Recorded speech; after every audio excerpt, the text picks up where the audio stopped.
The power of words. How propaganda became a weapon ***. In the early 1930s, Germany was a nation still living in the shadow of defeat. More than a decade had passed since the end of the First World War, yet its consequences were everywhere. The economy was unstable, unemployment was widespread, and many families struggled simply to survive. Hyperinflation in the 1920s had destroyed savings and trust in the financial system.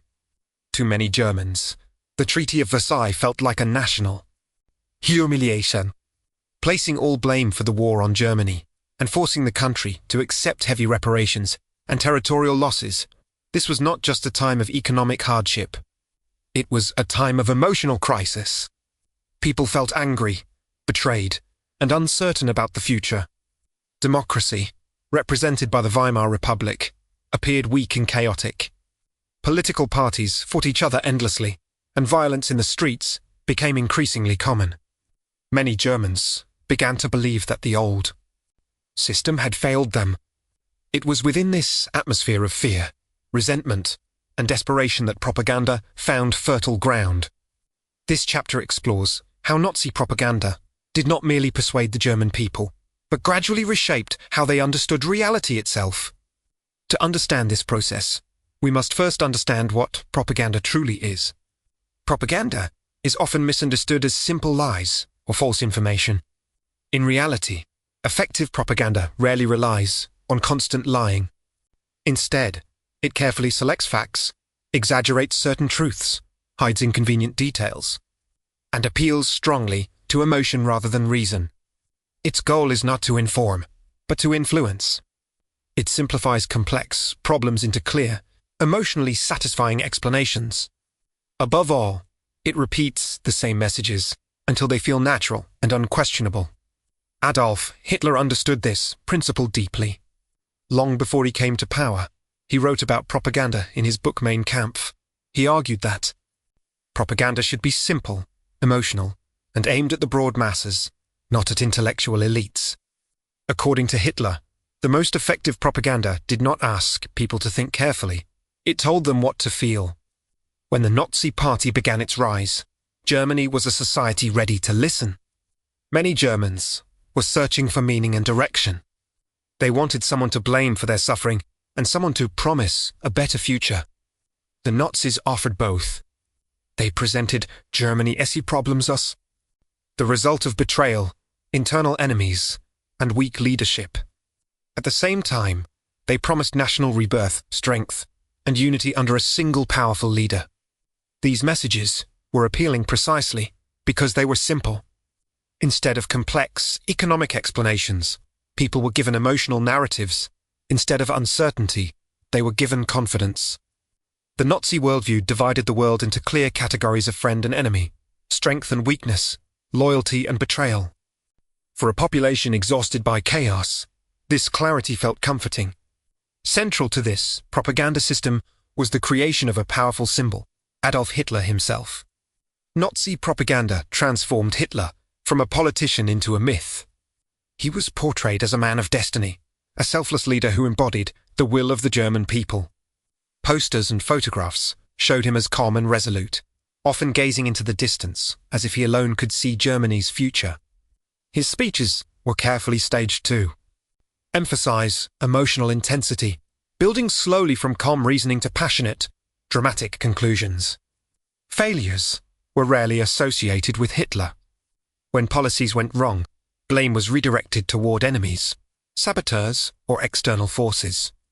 When successes occurred, they were attributed directly to his leadership. Over time, this constant repetition created an image of infallibility. As Hitler's image grew stronger, critical thinking weakened. Once the Nazis came to power in 1933, propaganda was no longer just a political tool. It became a system that controlled nearly every form of communication in German society. Joseph Goebbels, appointed Minister of Propaganda, understood that controlling information meant controlling perception. Newspapers, radio broadcasts, films, books, art, and even school textbooks were placed under strict supervision. Alternative viewpoints disappeared from public life.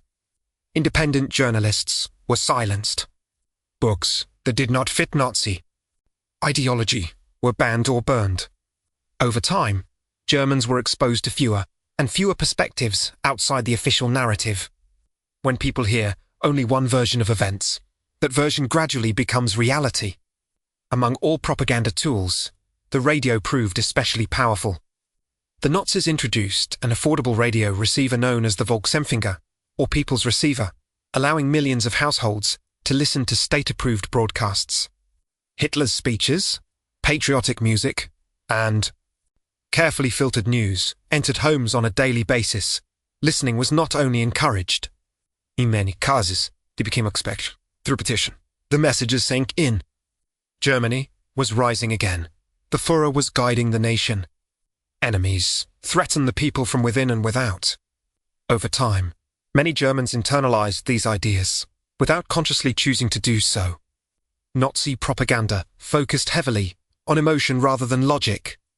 Fear was used to portray political opponents as dangerous and chaotic. Pride was used to revive a sense of national greatness. Hope was offered through visions of unity and strength. Rational debate was replaced by emotional imagery and dramatic storytelling. Mass rallies played a crucial role in this emotional manipulation. Thousands of people gathered in vast, open spaces, surrounded by flags, music, and carefully choreographed movement. Individuals were absorbed into the crowd, experiencing a powerful sense of belonging. In these moments, personal doubts faded, replaced by the emotional force of collective identity. Standing apart felt lonely and risky. Standing together felt powerful and safe.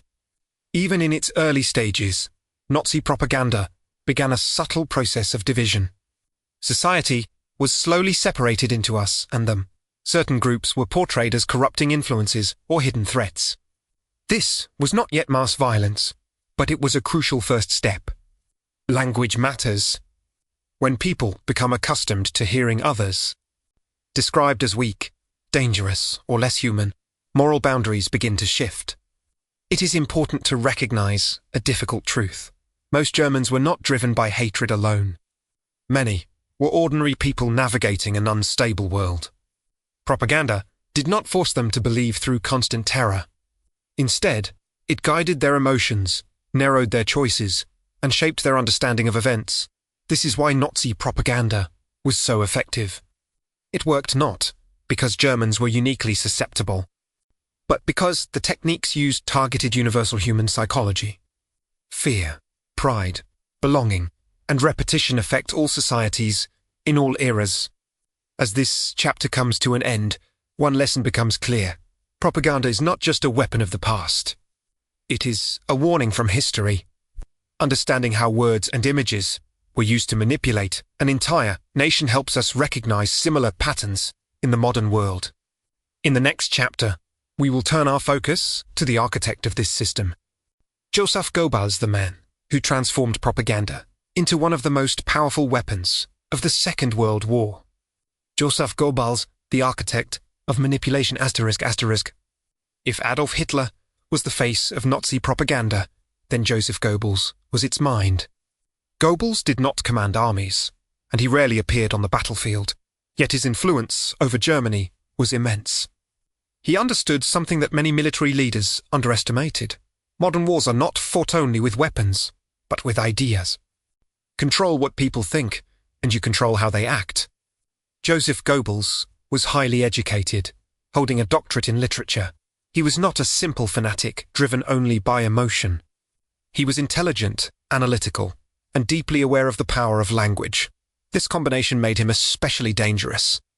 He knew how to turn ideology into persuasion, and persuasion into mass obedience. When the Nazis came to power in 1933, Goebbels was appointed Minister of Public Enlightenment and Propaganda. The title itself revealed the regime's mindset. Propaganda was not presented as manipulation, but as enlightenment. The state claimed it was guiding the people toward truth, not controlling them. In reality, Goebbels' ministry was designed to shape every aspect of public perception. Goebbels believed that propaganda must be consistent. A message, once chosen, had to be repeated across all media until it became unavoidable. Newspapers, radio, cinema, posters, and education were not separate channels. They were parts of a single system, all reinforcing the same worldview. He famously argued that propaganda does not need to be subtle, it needs to be effective. According to Goebbels, the masses do not remember complex arguments. They remember simple slogans, emotional images, and repeated narratives. Truth, in this system, was not defined by facts, but by repetition. One of Goebbels' most important insights was understanding how emotions shape belief. Fear, anger, pride, and hope were more powerful than logic. Rather than persuading people through debate, Nazi propaganda created emotional environments in which certain conclusions felt natural and inevitable. Cinema became one of Goebbels' favorite tools. Films reached millions and allowed propaganda to be delivered through stories rather than speeches. Historical dramas glorified German history. War films emphasized heroism and sacrifice. Even entertainment films subtly reinforced Nazi values, portraying loyalty, obedience, and national pride as virtues. Goebbels did not want propaganda to feel like propaganda. He wanted it to feel like normal life. Radio, however, remained the most direct channel. Goebbels ensured that Nazi speeches and messaging were broadcast constantly. Listening to Hitler became a shared national experience. Important speeches were often framed as historic moments, encouraging families and workplaces to gather around radios together. This collective listening strengthened the sense of unity and emotional synchronization across society. Goebbels carefully managed Hitler's public image. Hitler was rarely shown in informal or vulnerable situations. His appearances were staged to reinforce authority and calm strength. When Hitler spoke, silence and attention were expected. The lead question only followed. At the same time, Goebbels understood the importance of enemies. Propaganda, in his view, required contrast. The German people needed to know not only who they were, but who they were not. Political opponents, foreign powers, and internal traitors were depicted as threats to national survival. These enemies were blamed for economic hardship, moral decay, and social instability. This constant focus on enemies served two purposes. It redirected frustration away from the regime, and it justified increasingly harsh policies. If the nation was under attack, then extraordinary measures felt necessary. Fear became a tool of control. Yet Goebbels was careful not to rely only on fear. He also offered hope. Nazi propaganda promised order, stability, and renewal. It portrayed Germany as a nation rising from humiliation toward greatness. Infrastructure projects, military parades, and public ceremonies were used as visual proof that the regime was delivering results. Successes were magnified. Failures were hidden or explained away. When reality did not match propaganda, propaganda did not change. Reality was reinterpreted. One of Goebbels' most effective strategies was normalizing ideology through everyday life. Nazi symbols appeared everywhere: flags on buildings, slogans in classrooms, uniforms in public spaces. Over time, these symbols became familiar, even comforting. What is familiar often feels acceptable, even if it would have seemed extreme at first. Children were a particular focus. Schools and youth organizations taught loyalty to the state and the leader from an early age. Propaganda aimed at young people was optimistic and idealistic, presenting Nazism as a path to purpose and belonging.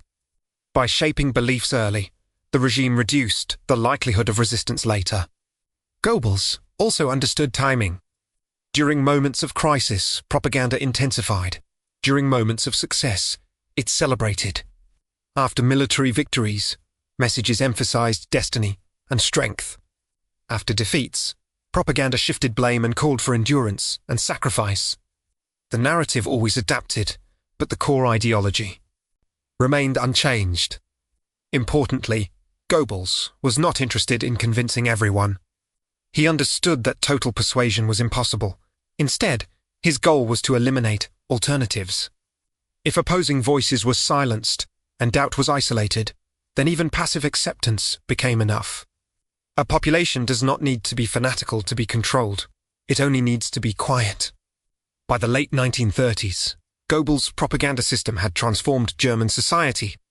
Public opinion no longer functioned independently. Thought itself had been guided into narrow paths. Many Germans no longer distinguished between personal belief and state messaging. This was not achieved overnight. It was the result of years of emotional conditioning, repetition, and control. As we move forward in this series, it becomes increasingly clear that Nazi propaganda was not simply about spreading hatred. It was about reshaping identity. It taught people how to see themselves, their neighbours, and the world around them. In the next chapter, we will examine one of the most dangerous consequences of this system: how propaganda created enemies within society and prepared ordinary people to accept exclusion, persecution, and eventually violence. Creating the enemy: how propaganda divided society ****. For propaganda to succeed completely, it needs more than a leader and a message. It needs an enemy. Nazi propaganda understood this principle from the very beginning. Unity, as the regime presented it, could only exist if German society was clearly divided between those who belonged and those who did not. The idea of a national community required boundaries, and those boundaries were drawn through language, images, and repetition. At first, the enemies were not defined through violence, but through words. In the years before the Second World War, Nazi propaganda steadily promoted the idea that Germany's problems were not accidental. They were caused by forces working against the nation from within and from outside. This narrative gave meaning to suffering. Economic hardship, political instability, and social change were no longer random events. They were the result of deliberate sabotage. This belief was emotionally powerful because it offered clarity. If there was an enemy, then there was also a solution. Political opponents were among the first targets. Communists, Social Democrats, and liberals were portrayed as weak, chaotic, and dangerous. Propaganda depicted them as enemies of order, accusing them of tearing the nation apart. These groups were blamed for street violence, economic uncertainty, and the perceived failure of democracy. By framing opposition as a threat rather than a disagreement, the Nazis justified silencing it. Foreign powers were also cast as enemies. Britain, France, and later the United States were described as jealous nations determined to keep Germany weak. The Treaty of Versailles became a symbol of foreign oppression.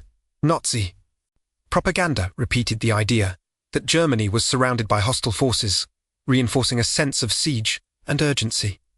However, the most dangerous form of propaganda was directed inward. Certain groups within German society were gradually transformed into scapegoats. This process did not begin with mass arrests or physical violence. It began with stereotypes, cartoons, films, and newspaper articles that portrayed these groups as fundamentally different. They were described as untrustworthy, immoral, or parasitic. Over time, they were portrayed not as individuals, but as abstract threats. This transformation relied heavily on dehumanization. When people are described as less than human, moral responsibility weakens. Nazi propaganda avoided portraying its targets as neighbors, co-workers, or citizens. Instead, it depicted them as symbols of decay or danger. Visual imagery exaggerated physical features, while language stripped away individuality. This repetition trained audiences to associate certain groups with fear or disgust rather than empathy. Importantly, this process was gradual. In the early years, propaganda emphasized exclusion rather than destruction. It argued that Germany could only be strong if harmful influences were removed from public life. Laws and policies were presented as reasonable measures for national protection. Discrimination was framed as necessity, not cruelty. By the time harsher measures were introduced, many Germans had already accepted the underlying logic. Propaganda also exploited existing prejudices. It did not create hatred from nothing. Instead, it amplified stereotypes that already existed in European society. By repeating these ideas through official channels, the regime gave them legitimacy. When the state speaks, many people assume it must be telling the truth. Fear played a central role in this strategy. Propaganda warned that internal enemies were secretly controlling finance, media, or politics. Ordinary Germans were told that they were being manipulated without realizing it. This narrative created suspicion and anxiety. Trust between neighbors weakened. Silence became safer than speaking out. At the same time, propaganda reassured the majority population. It emphasized that true Germans were hardworking, moral, and loyal. By contrast, the enemy was portrayed as corrupt and destructive. This contrast strengthened group identity. Feeling superior became a source of pride. Children were again a crucial audience. Schoolbooks and youth programs taught simplified versions of these narratives. Stories and illustrations reinforced the idea that enemies were not only different, but dangerous. By normalizing these ideas at a young age, the regime ensured that future generations would accept them without question. One of the most effective aspects of this propaganda was how ordinary it became. Anti-enemy messaging was not limited to political speeches. It appeared in jokes, advertisements, films, and casual conversation. Over time, it blended into daily life. When extreme ideas are repeated often enough, they stop feeling extreme. Many Germans did not actively support persecution. They simply adapted. They avoided uncomfortable topics. They accepted official explanations. Some told themselves that harsh measures were temporary or exaggerated. Others believed they had no choice.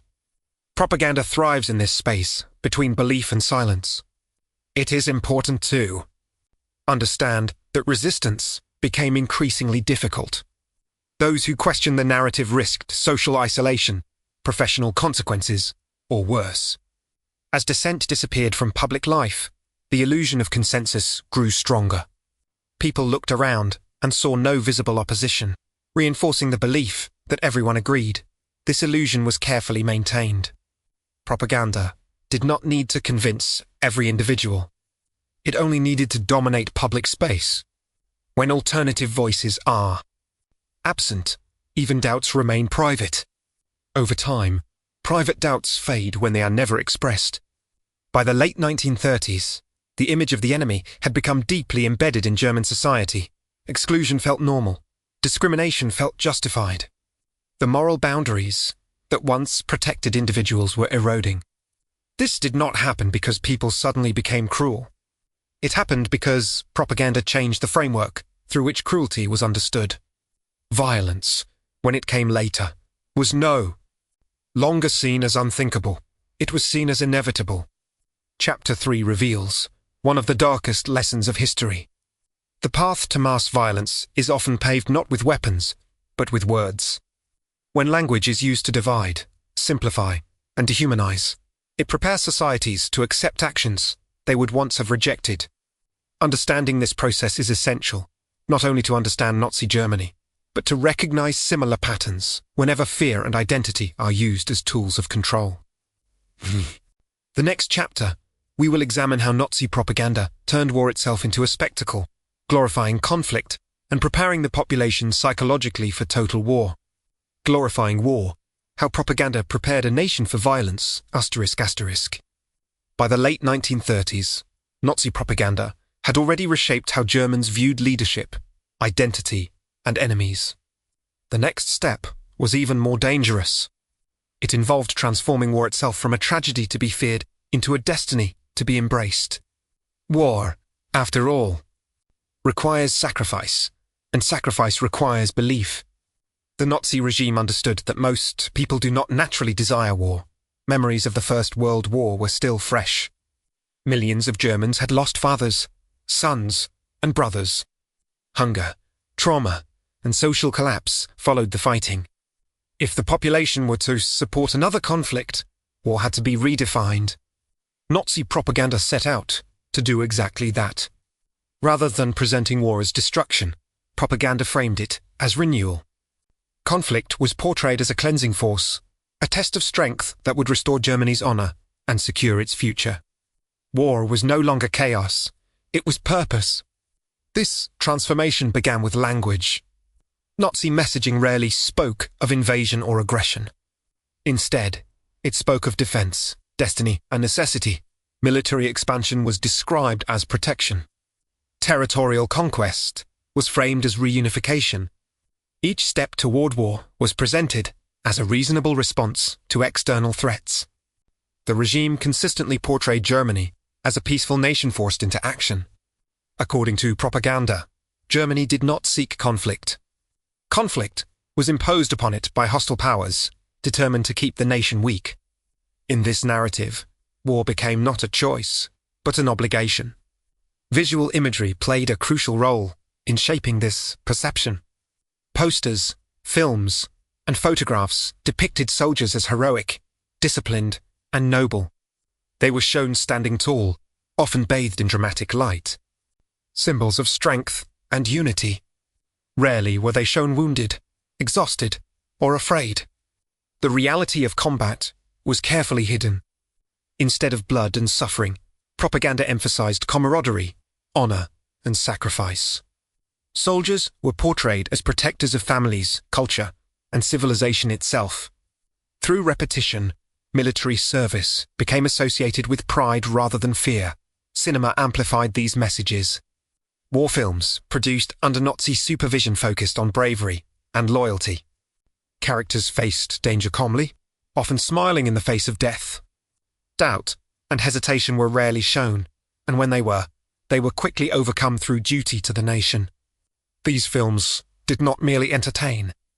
They trained audiences emotionally, teaching them how a good German should feel about war. Music also played a role. Patriotic songs glorified sacrifice and unity. Marching rhythms created a sense of momentum and inevitability. Music bypasses rational thought and speaks directly to emotion, making it an ideal propaganda tool. Public ceremonies reinforced these ideas. Military parades displayed precision and power.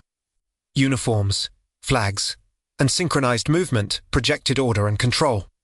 These events were designed to impress and overwhelm, reminding spectators that they were part of something larger than themselves. Individual fears dissolved in the presence of collective strength. At the same time, propaganda carefully avoided showing the enemy as human. Opposing nations were depicted as weak, corrupt, or morally inferior. Their soldiers were often shown as disorganized or cowardly.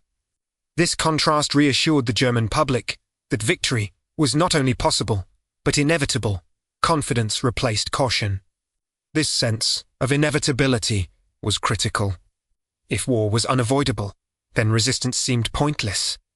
If victory was guaranteed, then sacrifice felt meaningful. Propaganda created a psychological environment in which questioning the path to war appeared both irrational and unpatriotic. Young people were once again a primary target. Youth organizations emphasized physical strength, discipline, and readiness for combat. Boys were taught that military service was the highest form of honor. Girls were taught to support the nation through endurance and loyalty. War was normalized long before it began. By the time Germany invaded Poland in 1939, much of the population had been psychologically prepared. Propaganda framed the invasion not as an act of aggression, but as a defensive response to provocation. Initial military successes reinforced belief in the regime's narrative. Victory seemed to confirm truth. As the war expanded, propaganda adapted. Early triumphs were celebrated loudly. Images of conquered territories and captured equipment filled newspapers and newsreels. Hitler was presented as a brilliant strategist, guiding the nation from success to success. These victories strengthened trust in leadership and reduced skepticism. However, as the war dragged on and conditions worsened, maintaining this narrative became more difficult. Casualties increased. Bombings reached German cities. Shortages became common. At this stage, propaganda shifted focus. Instead of promising easy victory, It emphasized endurance and sacrifice. Suffering was reframed as proof of moral superiority. Hardship became a test of loyalty. Defeat, when it occurred, was rarely acknowledged directly. Losses were minimized or explained as temporary setbacks. Responsibility was shifted to traitors, saboteurs, or overwhelming enemy forces. The core message remained unchanged. The cause was just, and perseverance would lead to eventual triumph. This ability to adapt messaging without abandoning ideology was one of propaganda's greatest strengths. Over time, many Germans became emotionally invested in the war itself. To admit that the war was wrong would mean admitting that years of belief and sacrifice had been meaningless. Propaganda exploited this psychological trap, encouraging continued support, even as reality grew darker. Chapter 4 reveals a crucial truth about modern warfare. Before bullets are fired, minds are prepared. Before cities are destroyed, ideas are reshaped. Nazi propaganda did not merely support the war effort, it made war feel natural, necessary, and even honorable. By controlling how violence was understood, the regime ensured that opposition remained limited, even as the costs became unbearable. In the next chapter, we will explore how propaganda extended beyond adults and into the education system, shaping children and youth to ensure long-term ideological loyalty. Shaping the future, indoctrination of youth, and education ***. Nazi propaganda did not focus only on adults, it looked further ahead. The regime understood a simple but powerful truth. Controlling the future means controlling the minds of the young. Children were not just students or sons and daughters. Eyes of the Nazi state. They were the next generation of believers, soldiers, and supporters. If ideology could be planted early enough, it would not feel like ideology at all. It would feel like common sense. From the moment the Nazis took power, education became a central battlefield. Schools were not abolished or replaced. Instead, they were transformed. Teachers were required to demonstrate loyalty to the regime, and many who refused were dismissed. Curriculum was rewritten to reflect Nazi ideology. Subjects such as history, biology, and literature were reshaped to serve political goals. History lessons no longer encouraged critical thinking. Instead, they told a simplified story of German greatness, humiliation, and rebirth. The past was presented as a struggle between heroic Germans and hostile forces. Complex events were reduced to moral lessons. Germany was always the victim. Enemies were always responsible. Science, especially biology, was also politicized. Students were taught distorted racial theories, presented as fact. Human differences were framed in hierarchical terms, reinforcing ideas of superiority and inferiority. These lessons were not presented as hatred. They were presented as natural laws. By placing ideology within the language of science, propaganda gained an appearance of objectivity. This approach was especially effective with children. Young minds are naturally trusting of authority. When ideas are taught in classrooms, written in textbooks and reinforced by teachers, they gain legitimacy. Questioning them feels unnecessary, even wrong. Over time, students absorb these beliefs as part of their understanding of the world. Outside the classroom, indoctrination continued. Youth organizations became one of the most powerful propaganda tools of the regime. The Hitler Youth for Boys and the League of German Girls for Girls were designed to replace alternative sources of identity, including family and religion. Participation gradually became expected and later nearly mandatory. These organizations were carefully structured. Activities were presented as fun and adventurous. Hiking, sports, camping, and games created excitement and camaraderie.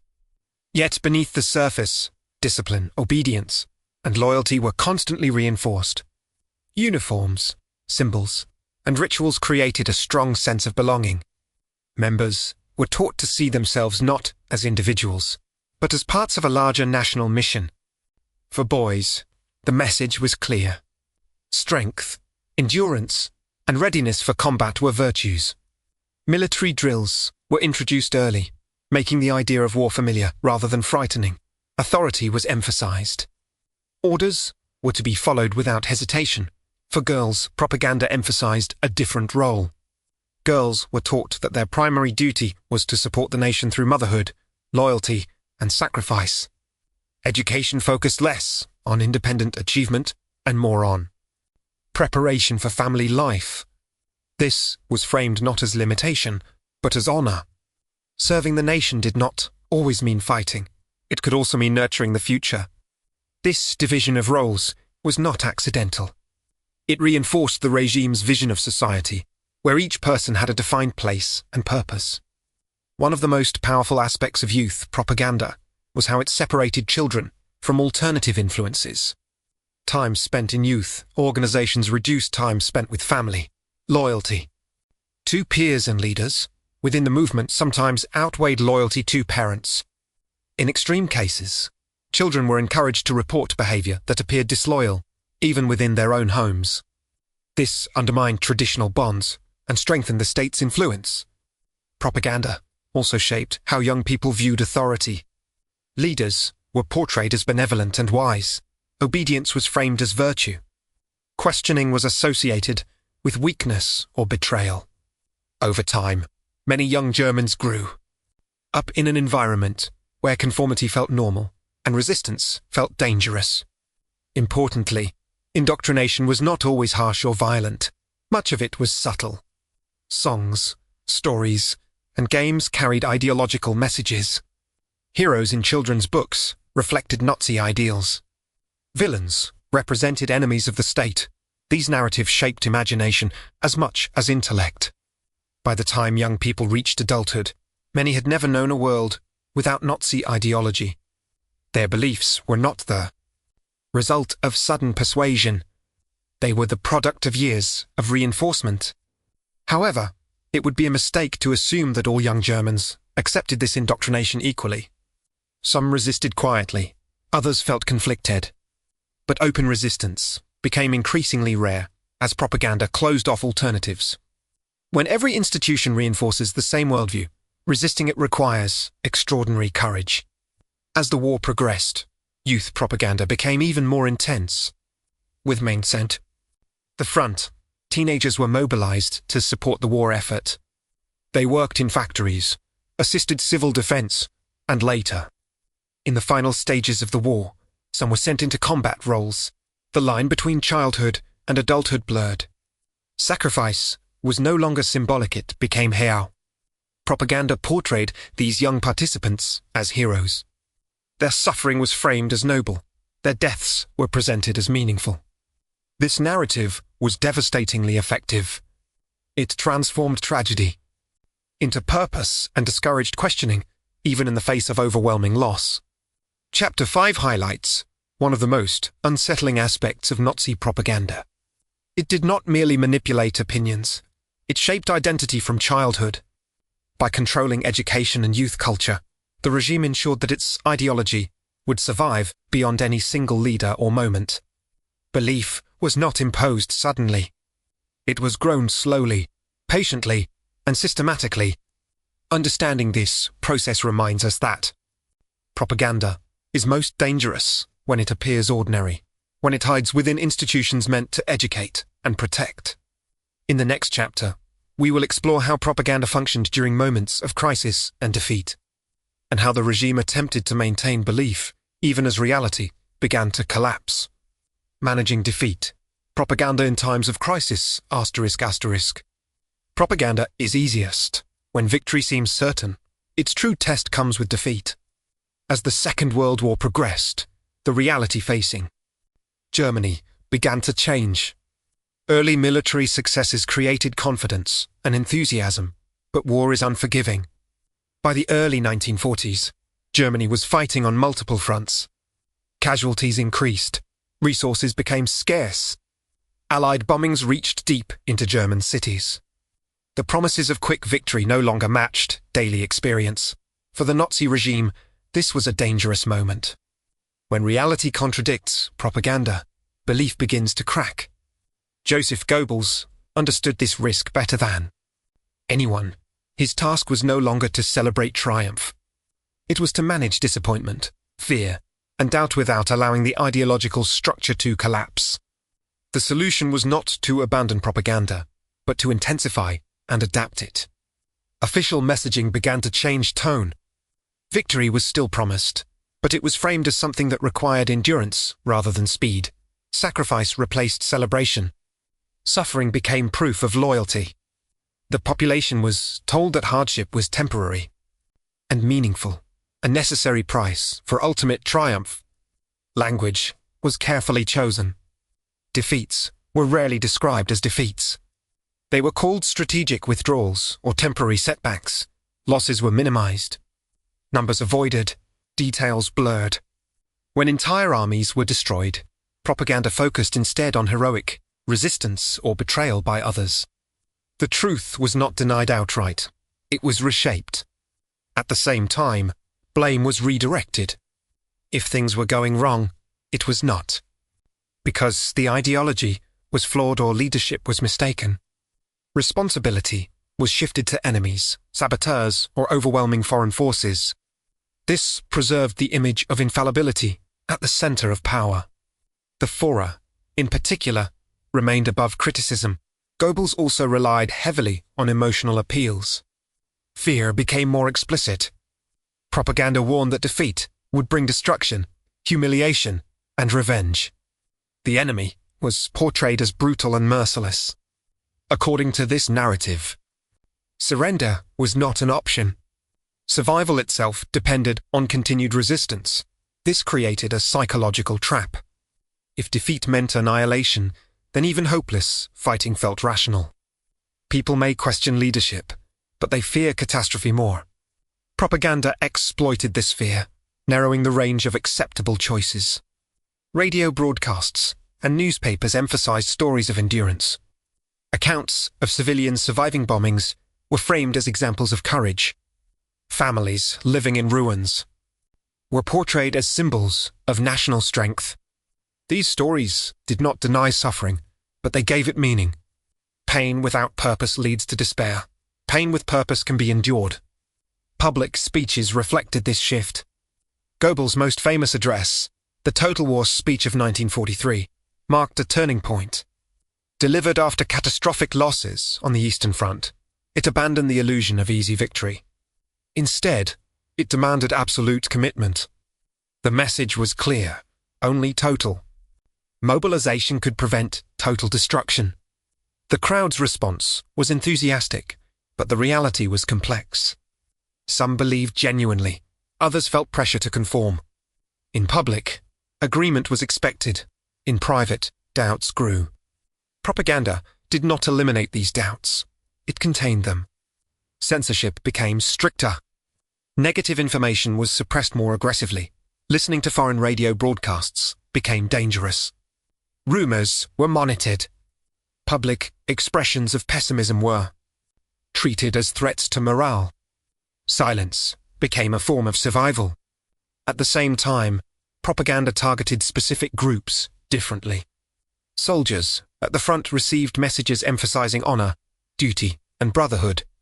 Civilians were encouraged to support the war through work, endurance, and loyalty.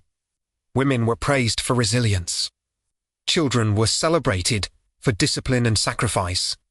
Each group was given a narrative that justified its suffering. One of the most effective techniques during this period was repetition of inevitability. Even as Germany's situation worsened, propaganda insisted that victory was still possible if unity was maintained. This message discouraged rebellion. If success was just one final effort away, then resistance felt premature and irresponsible. As Allied forces advanced and defeat became increasingly obvious, propaganda grew more desperate. Apocalyptic language replaced optimism. The war was framed as a final struggle between civilization and destruction. Compromise was equated with extinction. This framing justified extreme measures and prolonged fighting long after strategic logic had failed. Yet despite these efforts, cracks appeared. As cities lay in ruins and families received death notices, personal experience began to outweigh official narratives. Propaganda could delay recognition of reality, but it could not eliminate it entirely. Belief weakened unevenly. Some clung to ideology, others disengaged emotionally. A few actively resisted. Still, the regime maintained control longer than might seem possible. This endurance reveals a critical lesson. Propaganda is not simply about convincing people of falsehoods. It is about shaping emotional responses to reality. By framing suffering as meaningful and defeat as catastrophic, the Nazi regime limited the psychological space for alternatives. Even near the end, many Germans continued to fight, not because they believed fully, but because propaganda had defined the boundaries of hope and fear. Chapter 6 shows propaganda at its most revealing. When success fades, propaganda does not disappear. It adapts, hardens, and narrows perception. Understanding this phase helps explain how wars can continue far beyond reason, and how societies can be pushed to endure unimaginable suffering in the name of ideology. In the next chapter, we will examine how propaganda affected individual morality, how ordinary people navigated complicity, conformity, and silence within a system built on manipulation. Silence and complicity, how propaganda shaped moral choices ***. Propaganda does not only influence what people think, it influences what they are willing to tolerate. By the middle years of the Second World War, Nazi propaganda had deeply shaped German society. Leadership had been glorified, enemies had been defined, war had been normalized, and sacrifice had been reframed as virtue. At this stage, the most important question was no longer whether people believed everything they were told, but how they acted or failed to act in response. This chapter explores one of the most uncomfortable aspects of propaganda, its role in shaping moral behavior. Most Germans were not directly involved in violence. Many never committed crimes themselves. Yet, the system depended not only on active perpetrators, but also on millions of ordinary people who adapted, complied, or remained silent. Propaganda played a crucial role in making this silence possible. One of its most powerful effects was normalization. As discriminatory policies expanded and violence increased, propaganda framed these changes as ordinary, necessary, or temporary. New laws were introduced gradually. Each step appeared small when viewed in isolation. By the time the full scale of exclusion and persecution became visible, it felt familiar rather than shocking. Language was central to this process. Harsh realities were softened through euphemism. Deportations were described as resettlement, forced. Labor was framed as service. Mass violence was hidden behind bureaucratic terms that removed emotional weight. When suffering is described in neutral language, moral urgency fades. Propaganda also encouraged psychological distance. Victims were portrayed as abstract groups rather than individuals. Their stories were not told. Their voices were absent. This absence mattered. It is easier to ignore suffering when it remains invisible. By controlling whose experiences were acknowledged, propaganda shaped empathy itself. At the same time, Germans were constantly reminded of their own vulnerability. Fear-based messaging emphasized danger, surveillance, and punishment. Speaking out carried risks not only legal consequences, but social ones. Being labeled disloyal could mean loss of work, isolation, or worse. Propaganda reinforced the idea that loyalty was visible in doubt, was suspicious. In such an environment, silence felt safer than resistance. Many people justified their inaction by telling themselves that they did not know enough, that matters were too complex, or that responsibility lay elsewhere. Propaganda supported these justifications by presenting events as distant, necessary, or unavoidable. Individual choice was minimized. The system appeared larger than any one person. Another important factor was conformity. Public life offered few visible examples of dissent. Opposition voices had been eliminated or driven underground. Without evidence that resistance was possible, many assumed that everyone else supported the regime. This illusion of consensus was powerful. Humans are social beings. We take cues from those around us. Propaganda amplified this effect by constantly showing images of unity crowds cheering, workers cooperating, soldiers marching together. These images did not reflect private doubts, but they shaped public perception. If everyone seems to agree, disagreement feels abnormal. Propaganda also reframed morality itself. Traditional ethical values, such as compassion and individual responsibility, were gradually replaced by loyalty to the collective. Actions were judged not by their human impact, but by whether they served the nation. In this moral framework, obedience became virtue, and questioning became betrayal. This shift was especially dangerous because it allowed people to see harmful actions as morally neutral or even righteous. Some individuals actively supported persecution. Others felt uncomfortable but adapted. Many chose not to look too closely. Propaganda did not eliminate moral awareness, but it redirected it. People were encouraged to focus on their own survival, their families, and their immediate duties. Survival thinking narrowed moral vision. The longer the war continued, the more exhausting daily life became. Bombings, shortages, and loss consumed attention. In such conditions, propaganda's narratives provided emotional structure. They explained suffering and offered meaning, even if that meaning was false. For some, propaganda created genuine belief. For others, it created resignation. Both outcomes served the regime. It is important to avoid simplistic judgments. Moral choices under authoritarian systems are rarely clear or easy. However, understanding the role of propaganda helps explain how extreme systems can function without constant physical force. Violence was made possible not only through coercion, but through normalization, silence, and psychological adaptation. Chapter 7 confronts a difficult lesson. Evil does not always appear dramatic or obvious. Sometimes it grows quietly, supported by routine, language, and social pressure. Propaganda did not turn every German into a criminal. It did something more subtle and more effective. It shaped the environment in which moral choices were made, limiting imagination and discouraging action. As we move closer to the end of this series, we will examine what happened when the propaganda system finally collapsed, how belief unraveled, how denial persisted, and how societies struggle to confront the truth after manipulation ends. In the next chapter, we will explore the final months of the Nazi regime and the collapse of its propaganda machine under the weight of reality. The collapse of illusion when propaganda met reality ***. No propaganda system, no matter how powerful, can survive forever without reality catching up. By late 1944 and early 1945, the gap between Nazi propaganda and everyday life in Germany had become impossible to ignore. Cities lay in ruins.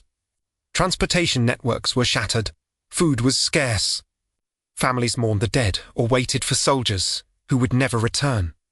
The sound of Allied bombs was no longer distant news, it was a daily experience.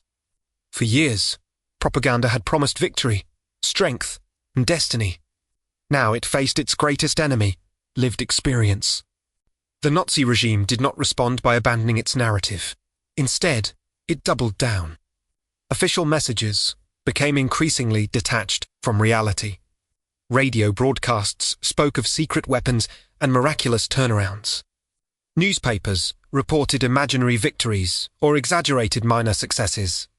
Hitler was portrayed as calm and confident, even as Allied forces closed in from all directions. This growing disconnect had a paradoxical effect. Some Germans clung more tightly to propaganda than ever. Before, to accept the truth would have meant admitting that years of belief, sacrifice, and suffering had been meaningless. Psychological investment created denial. Hope, however irrational, felt safer than despair. Others reacted differently. They stopped listening. As trust in official media eroded, many Germans turned inward. People focused on survival rather than ideology. Radios were turned off. Newspapers were skimmed or ignored. Propaganda did not disappear, but its emotional power weakened. When messages no longer match reality, repetition loses effectiveness. Still, The regime attempted to maintain control. Fear replaced persuasion. Threats of punishment for defeatism increased. Public executions of deserters were carried out as warnings. Propaganda framed dissent as treason and portrayed unwavering loyalty as the final duty of a collapsing nation. At the same time, the narrative shifted toward apocalypse. The war was no longer about victory, but about survival. Propaganda described the approaching enemy as barbaric and vengeful. Civilians were told that surrender would bring destruction, humiliation, and mass revenge. This messaging aimed to trap the population psychologically. Even if the regime failed, fear of the alternative might keep people compliant. In these final months, propaganda became less about belief and more about paralysis. If people felt trapped between hopeless loyalty and terrifying defeat, they were less likely to act. Yet, reality continued to intrude. As Allied troops advanced into German territory, civilians encountered soldiers who did not match propaganda images. Some expected monsters and found ordinary young men. Others discovered that surrender did not always lead to immediate catastrophe. These encounters weakened the regime's final narratives. When Hitler committed suicide in April 1945, the symbolic center of the propaganda system collapsed. For years, Hitler had been presented as infallible, almost mythical. His death shattered this illusion. Without the central figure, propaganda lost coherence. Authority fragmented. Confusion replaced certainty. The war ended shortly afterward. In the immediate aftermath, many Germans experienced a strange emotional void.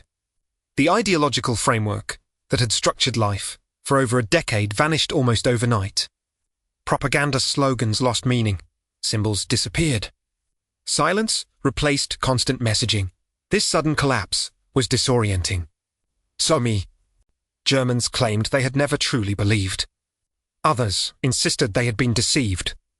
Many avoided reflection altogether, focusing instead on rebuilding and survival. Confronting the full reality of what had been done in their name was painful and threatening. Denial became a coping mechanism. Propaganda did not simply end with defeat. Its effects lingered.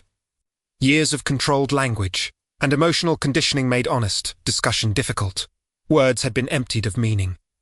Trust had been raided. The Allied occupation authorities recognized this challenge. Re-education programs were introduced to dismantle Nazi ideology and encourage critical thinking. Films documenting concentration camps were shown to civilians.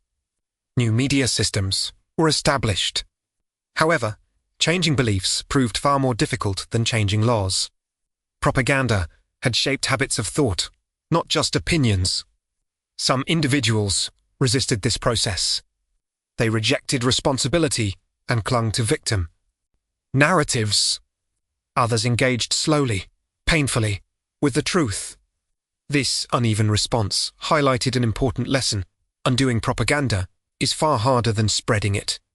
Chapter 8 reveals the final stage of manipulation. Propaganda does not always collapse cleanly. It fractures, lingers, and echoes. Even when reality breaks through, emotional investment can delay acceptance. Belief systems do not disappear simply because they are proven false. They dissolve gradually, unevenly, and often incompletely. Understanding this stage helps explain why societies emerging from authoritarian propaganda struggle with memory, accountability, and truth. In the next chapter, we will examine how the legacy of Nazi propaganda shaped post-war Germany and influenced modern understanding of media, manipulation, and responsibility after the fall, the long shadow of propaganda ***.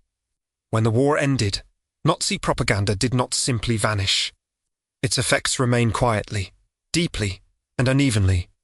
Germany, in 1945, was a country in ruins, not only physically but psychologically. Cities had been destroyed, millions were displaced, and families were shattered. Yet beneath the visible devastation lay another challenge, a society that had been shaped for more than a decade by a single, carefully controlled narrative. For many Germans, the end of the war brought relief. For others, it brought confusion and shame. Propaganda had had once provided certainty, identity, and meaning. Now those structures were gone. People were left to confront questions they had long avoided. What had really happened? What had been done in our name, and how much did we know?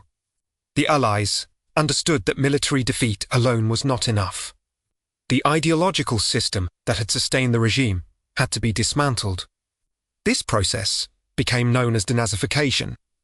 It aimed not only to remove former Nazis from positions of power, but to confront the population with the realities that propaganda had hidden. Films showing concentration camps were screened publicly, newspapers published photographs and testimonies. Former slogans were exposed as lies. The intention was clear, to replace illusion with evidence, but the reaction was complex. Some Germans were genuinely shocked. Years of censorship had kept the full scale of crimes hidden. For these individuals, confronting the truth was traumatic, but transformative. Others reacted with disbelief or denial.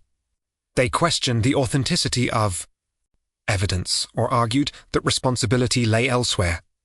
Propaganda had trained people to distrust information that challenged their worldview. This resistance revealed how deeply propaganda had shaped habits of thought. Belief was not only about accepting certain ideas, it was about rejecting others. Years of ideological conditioning had created emotional defenses against uncomfortable truths. Admitting reality meant admitting moral failure not only of leaders, but of society itself. As Germany slowly rebuilt, a tension emerged between remembering and forgetting. On one hand, there was a strong desire to move forward. People needed stability, food, and shelter. Dwelling on the past felt overwhelming. On the other hand, avoiding the past risked allowing its lessons to fade. Propaganda had thrived on forgetting complexity and responsibility. This tension shaped post-war German society for decades. Public discussion of guilt and responsibility was slow and uneven. I see. Early years, many Germans emphasized their own suffering bombings, displacement, loss. These experiences were real, but focusing on them alone allowed people to see themselves primarily as victims rather than participants or bystanders. Gradually, this began to change. New generations, born after the war, asked difficult questions. They challenged their parents and grandparents. They demanded honest accounts of what had happened. Education systems were reformed to emphasize critical thinking, historical responsibility, and the dangers of manipulation. This shift was not automatic. It required sustained effort. Media played a crucial role. Post-war Germany developed strong norms around press freedom, pluralism, and skepticism toward state-controlled narratives. These norms were shaped directly by the memory of Nazi propaganda. The lesson was clear. When information is centralized and dissent silenced, manipulation becomes easy. The legacy of Nazi propaganda also influenced international thinking. Scholars, journalists, and policymakers studied how an advanced society had been manipulated so thoroughly. Concepts such as mass psychology, media literacy, and information ethics gained importance. The Nazi case became a reference pointer warning about what can happen when emotional messaging replaces critical inquiry. Importantly, this legacy extended beyond Germany. Propaganda techniques, refined during the Nazi era, did not disappear. They were adapted, studied, and sometimes reused in different contexts around the world. The difference lay not in the tools themselves, but in the systems that regulate them. Free media, independent institutions, and education became essential defenses. Chapter 9 highlights a critical truth. The end of propaganda is not the end of its effects. Ideas planted through repetition and emotion do not vanish with a regime. They linger in language, memory, and behavior. Undoing them requires time, honesty, and courage. Germany's post-war experience demonstrates that confronting manipulation is painful but necessary. Societies that avoid reflection risk repeating patterns they do not fully understand. As we approach the final chapter, we turn from history to the present. The techniques explored in this series are not relics of the past. They are warnings for the modern world. In the final chapter, we will examine what Nazi propaganda teaches us about media, manipulation, and responsibility today and why. Understanding this, history matters more than ever. Lessons for the present. Why this history still matters, ***. History does not repeat itself exactly, but it often echoes. The story of Nazi propaganda is not only a story about Germany in the 1930s and 1940s, it is a case study in how modern societies can be shaped, guided, and ultimately distorted through information. Its relevance did not end with the fall of the Third Reich. It continues wherever media, emotion, and power intersect. Most important lesson is also the most uncomfortable one. Propaganda did not succeed because people were stupid. It succeeded because people were human. Fear, pride, resentment, hope, and the desire to belong are universal emotions. Nazi propaganda exploited these emotions systematically, patiently, and skillfully. It did not rely on constant lies. It relied on repetition, framing, and emotional appeal. Over time, it shaped not only opinions, but habits of thought. This is why the story still matters. Modern societies are more connected than ever before. Information travels faster, reaches further, and appears in more forms than at any point in history.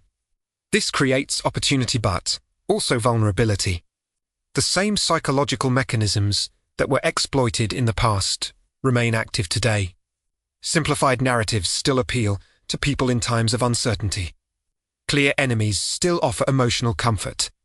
Repetition still creates familiarity, and familiarity still creates belief. The difference lies not in human nature, but in awareness. One of the most dangerous aspects of Nazi propaganda was how invisible it felt to those living within it. Because it was everywhere, it felt normal. Because alternatives were absent, it felt true. Because dissent was isolated, conformity felt natural. This reminds us that freedom of information alone is not enough. A society can have access to information and still be manipulated if critical thinking is weak or discouraged. Propaganda thrives not only on lies, but on passivity. Another crucial lesson concerns responsibility. It is tempting to view propaganda as something imposed entirely from above, with ordinary people as passive victims. The reality is more complex. Propaganda works best when it aligns with existing fears, desires, and prejudices. It invites participation sometimes actively, often silently. Understanding this does not mean assigning collective guilt. It means recognizing collective vulnerability. The German experience shows how quickly moral boundaries can shift when language changes. When people are described as threats rather than individuals. When suffering is hidden behind neutral terms. When loyalty is valued above empathy. Ethical frameworks weaken. This is not unique to any one nation or time. The legacy of Nazi propaganda also teaches us the importance of pluralism. When multiple voices exist, narratives compete. When debate is allowed, certainty is challenged. Propaganda depends on dominance. It struggles in environments where disagreement is visible and protected. Education plays a central role here. Post-war Germany's emphasis on historical responsibility and media literacy did not emerge by accident. It was a direct response to manipulation. Teaching people how to question sources, recognize emotional framing, and tolerate complexity is one of the strongest defenses against propaganda. Equally important is memory. Forgetting the past does not protect societies from repeating it. Remembering does not mean living in guilt or fear. It means maintaining awareness. The story of Nazi propaganda is not meant to inspire suspicion of all authority or distrust of all media. It is meant to encourage engagement rather than passivity. Ask questions. Seek context. Notice emotion as well as content. Perhaps the most enduring lesson of all is this: propaganda does not begin with violence. It begins with language. It begins when complex problems are reduced to simple enemies. When uncertainty is framed as weakness, when belonging is offered in exchange for obedience. By the time violence becomes visible, much of the work has already been done. The individuals who lived under Nazi propaganda were not watching history unfold from a distance. They were living ordinary lives, working, raising families, surviving uncertainty. Their choices were shaped by an environment carefully designed to limit imagination and discourage resistance. This is why judgment alone is insufficient. Understanding matters more. As this series comes to an end, we return to the central question: how did Nazi propaganda manipulate the German people? It did so not through constant force, but through emotional structure. Not by controlling every thought, but by narrowing the range of acceptable ones. Not by erasing doubt entirely, but by isolating it. And in doing so, it offers a warning that remains relevant today. The defense against propaganda is not certainty, but curiosity, not silence, but dialogue, not blind trust, but informed engagement. History cannot protect us unless we allow it to teach us. The story of Nazi propaganda is not only a chapter of the past. It is a mirror, one that asks us to look carefully how we consume information, how we respond to fear, and how easily words can shape reality. That is why this history still matters,